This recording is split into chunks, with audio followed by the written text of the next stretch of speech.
Nous sommes heureux d'accueillir nos visiteurs, nos hôtes.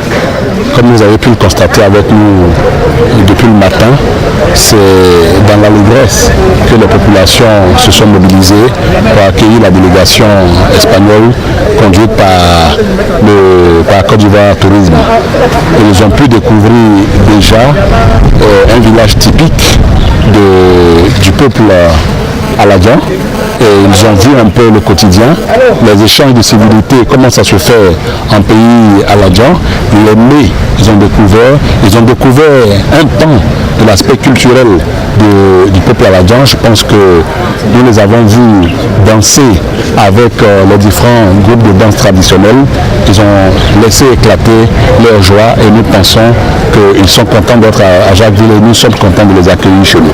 Justement, c'est un peu ce que nous allons faire tout à l'heure à la conférence de presse, leur présenter les différentes opportunités d'affaires. Nous précisons, nous l'avons dit au chef de l'État et à la face de la nation que Jacquesville a un plan lagunaire de 150 km, de plus de 150 km et une berge maritime de 75 km, encore vierge. Et donc c'est à exploiter. Donc le balnéaire sera développé et nous voulons le faire de manière planifiée. Nous allons en dire un mot tout à l'heure à nos hôtes espagnols.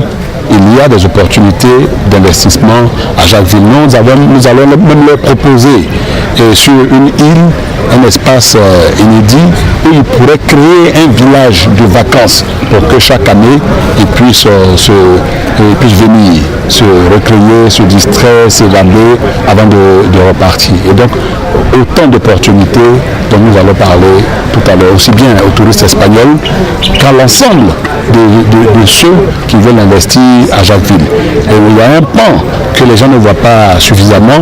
Jacquesville a une soixantaine de kilomètres d'Abidjan et Jacquesville peut abriter différentes opérations immobilières pour que les gens y habitent pour aller travailler à Abidjan.